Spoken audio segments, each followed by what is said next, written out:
Well, I'll tell you, I called Elon last night and he didn't answer, but I hope to talk to him today. I mean, it's not, it's very friendly, and we've laughed about our differences on policy before. I'm not upset about this, and I just I think he understands, and he's acknowledged to me before, that this is so serious that we can't fool around with it. So the drama continues for Republicans after Elon Musk blasted the big, beautiful bill. Also, Democrats are trying to capitalize on this moment, including they're looking to dox ICE agents. We're going to get to all of this in this video. But let's hear what Mike Johnson had to say when he spoke to President Trump about Elon Musk's 180. Take a listen. I talk to President Trump, all the time, multiple times a day. Obviously, we've talked about this. As you know, he's not delighted that Elon did a 180 on that. But look, I don't know what happened in 24 hours. Everybody can draw their own conclusions about that, okay? But I look forward to talking to my friend about it again, and I'm not upset about it, all right? Yeah, so listen, reading between the lines, Speaker Johnson said he spoke with Elon Musk on Monday, and they had a great conversation, and Elon Musk was somewhat supportive, especially when it came to the midterms. Come Tuesday, Elon Musk put out that post and just started slamming House Republicans. And now Speaker Johnson reached out to Elon Musk. He's not returning his phone calls.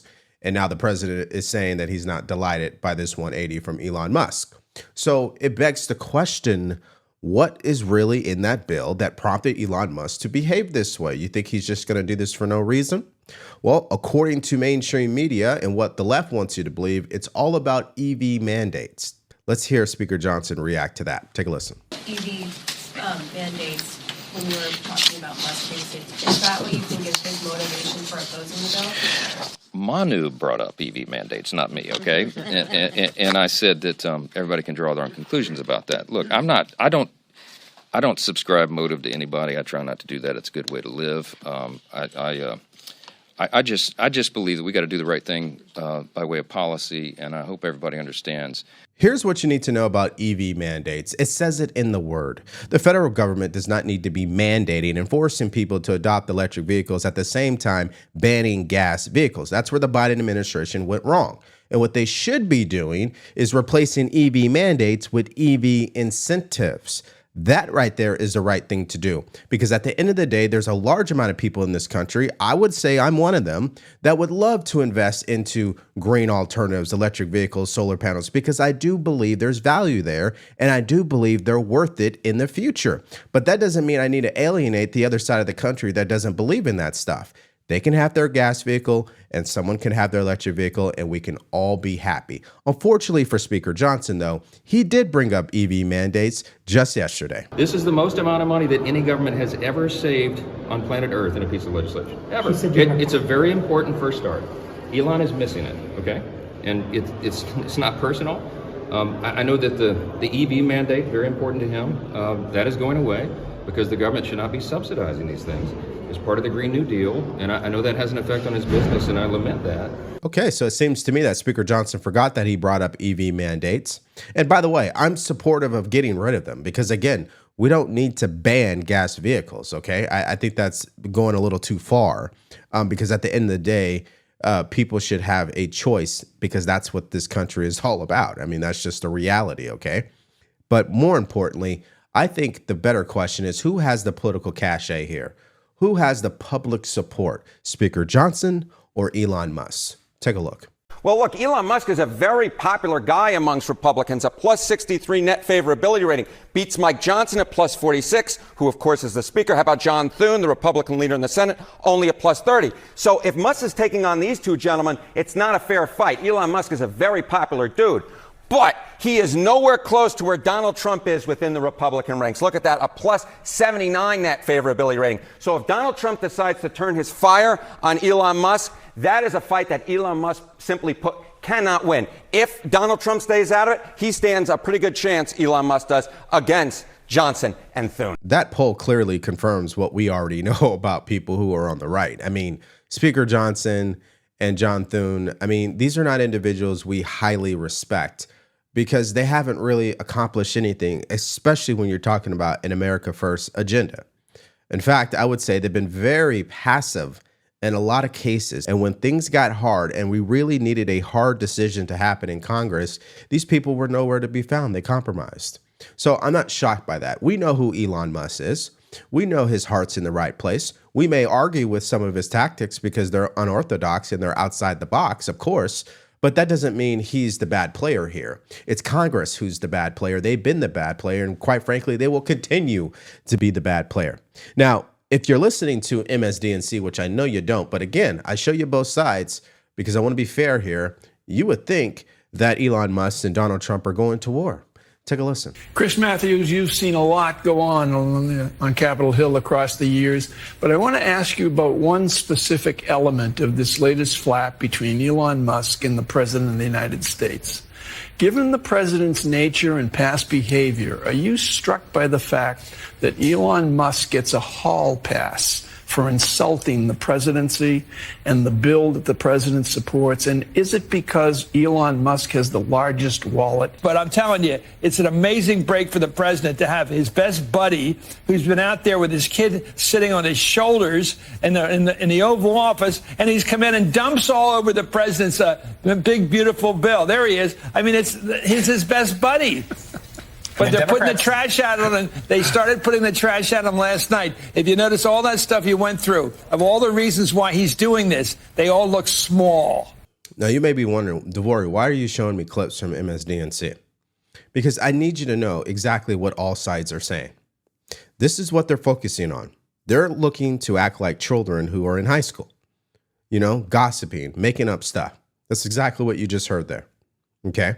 Now, people who are great friends with each other can disagree all day long. We know that's a real thing in life. It's called reality. Okay. Now, the other reality that I think is facing Republicans as it pertains to the spending cuts that conservatives definitely want and that people voted for is that, according to CNN, Republicans don't really care about cutting spending if it means they're going to get tax cuts in the end. Take a look.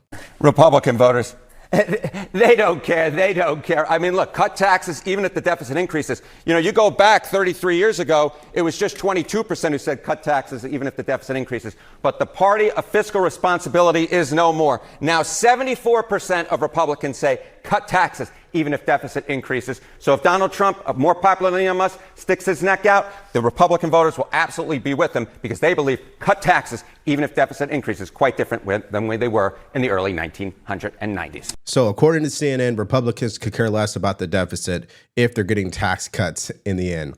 And just look at what President Trump just posted. I am very pleased to announce that after all these years, I agree with Senator Elizabeth Warren on something. The debt limit should be entirely scrapped to prevent an economic catastrophe. It is too devastating to be put in the hands of political people that may want to use it despite the horrendous effect it could have on our country and indirectly even the world.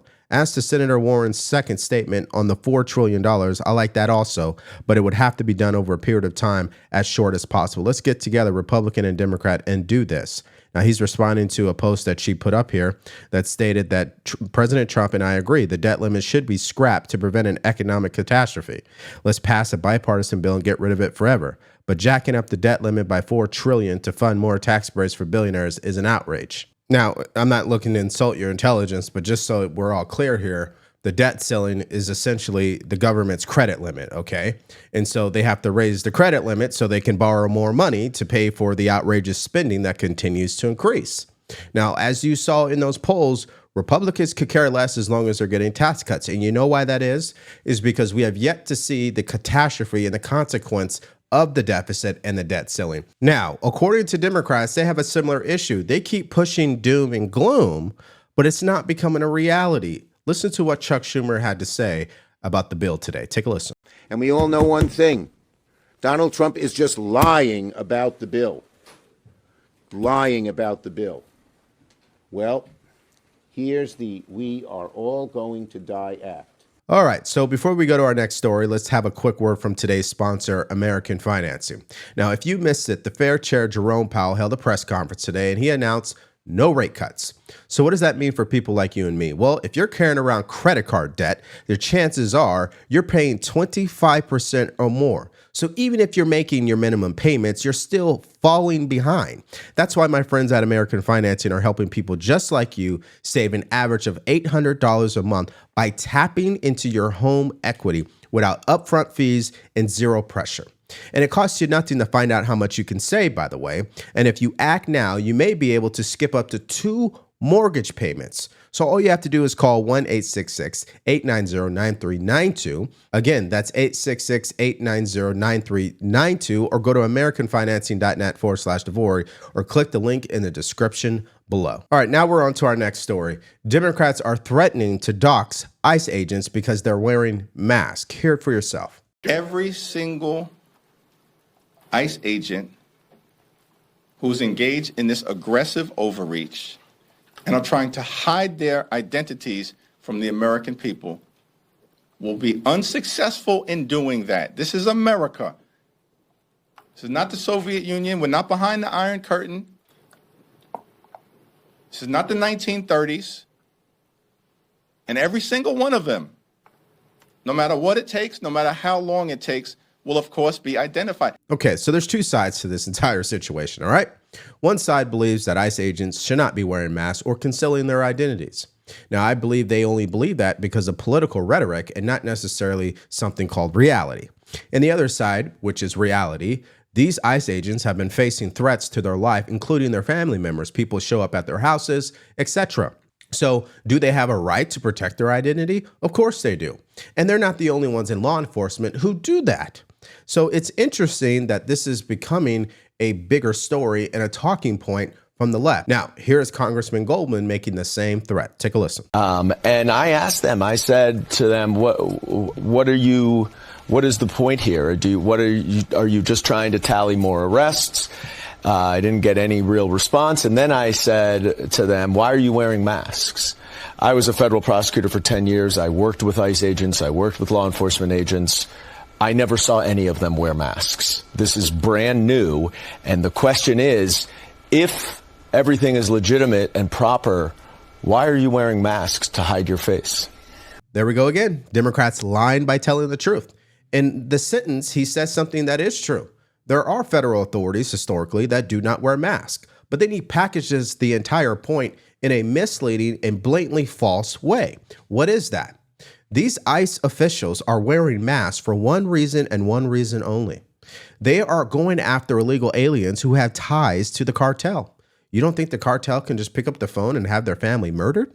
But for Democrats, this is a game, right? They really love illegal aliens more than they love American citizens. This is just another example of that. And they're looking for anything that they can do to discredit what President Trump is doing, even if it is the right thing to do, especially when you're talking about somebody's safety. Now, what's interesting is I'm not the only one to bring this up. Take a listen to this. So how about this guy, this Democrat? He doesn't think it's appropriate for ICE agents to wear masks. Isn't that to just disguise themselves because they're dealing with cartels? I can tell you I live in a very rough neighborhood, and we've had people come in and arrest in my neighborhood gang members, and they all had to wear masks because anybody who knows anything about the Mexican gangs, to take just one example, knows that they have contacts in the United States and outside the United States, in prison and out, and they can identify somebody and call on a cell phone, and that person's family will be in danger. And it's a very strange logic that we have radical Palestinian, pro-Palestinian, pro-Hamas, pro-terrorist students that the universities are letting to wear masks, and yet they object to people who are trying to save their families and enforcing the law at the same time. Yeah. It's a nihilistic, I've never seen anything like it. It's this, the hatred of Trump is irrational, and the people who are expressing are nihilistic. They really are. There's nothing we do. Maybe the ICE agents should just tell the congressman they have COVID and they want to stop the spread. Then they'll be allowed to let their masks stay on. Yeah, that's exactly the logic for Democrats, right? Okay, so on to other breaking news. Jerome Powell, as I stated earlier when I mentioned American financing, he held a press conference today announcing that there would be no rate cuts. Let's hear it. Good afternoon. My colleagues and I remain squarely focused on achieving our dual mandate goals of maximum employment and stable prices for the benefit of the American people. Despite heightened uncertainty, the economy is still in a solid position. The unemployment rate remains low, and the labor market is at or near maximum employment. Inflation has come down a great deal, but has been running somewhat above our 2% longer run objective. In support of our goals, today the Federal Open Market Committee decided to leave our policy interest rate unchanged.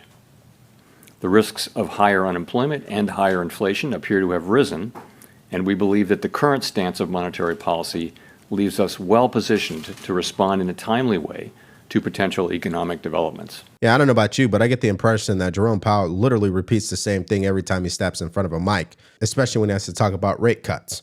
Now, President Trump said this earlier this morning, ADP number out. Too late, Powell must now lower the rate. He is unbelievable. Europe has lowered 9 times. Now, there's 2 big things for me that I believe that frustrates the president the most. Number one, listen, the more that Jerome Powell refuses to cut rates, the harder it is for the American citizen to borrow money. I just showed you guys in that American financing ad. It's a real thing. Credit card interest rates are sky high. Car loans are sky high. And trying to borrow money to get a house, oh, good luck on that. I mean, you can have good credit and still get denied. So it's a problem. And there was another report that came out today that also is frustrating the president because according to ADP, the private sector job growth has declined. And that's why they are reporting that private sector hiring rose by just 37,000 in May, the lowest in more than 2 years, ADP says. A little bit more information here. Private payrolls increased just 37,000 in May, below the 60,000 in April, and the Dow Jones forecast for 110,000. Bottom line, it was the lowest monthly job total from the ADP count since March of 2023. However, good news here. Regarding wages, annual pay grew at a 4.5% rate for those remaining in their positions and 7% for job changers, both little change from April. Grand scheme of things, the economy is continuing to grow and resilient. The bad news, though, is Jerome Powell does not want to cut rates. Now, here's what Fox News had to say about this. Last hour, you had a jobs number that came out, and it was, I want to use the word paltry, but it was well under the estimate. And then Trump went to True Social and said, lower the rates now, Jerome Powell. That's right. And for the month, we saw 37,000 jobs created, according to ADP, and that was way lower than the estimate, which was 115,000. That's why President Trump wants the Fed chief to cut interest rates as soon as possible.